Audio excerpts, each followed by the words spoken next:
This will allow the wire to be bent back at that point for the ear post.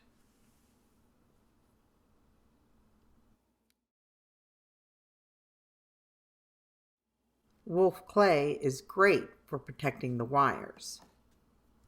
I just put a little ball of clay over each end of the wire to keep it from melting as I fuse it.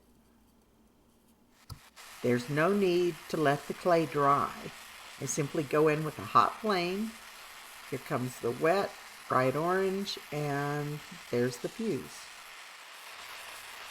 Again, I heat until I see the bright orange flame. Here comes the bright orange flame. Right after that starts the wet look, and I'm watching under the wires, and I keep doing this until I see it flow right under the wire. And there it is. After removing the clay, simply put it back in the jar for reuse. The mud kept the wire from fusing at the top, so it's easy to bend this back, and this wire then becomes the post.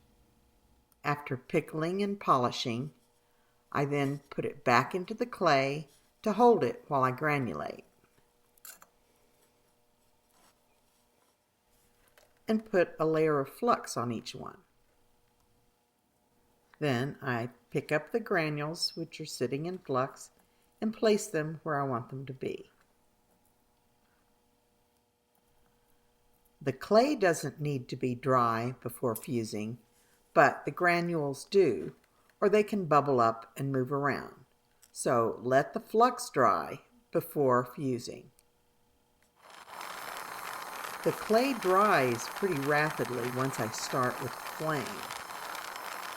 And once the clay starts to turn black, I know it's dry. And here comes the bright orange flame.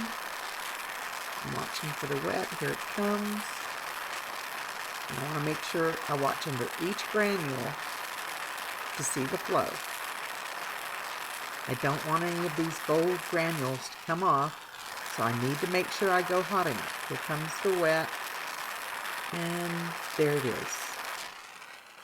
After cooling, simply remove the clay, and these pieces are ready to pickle.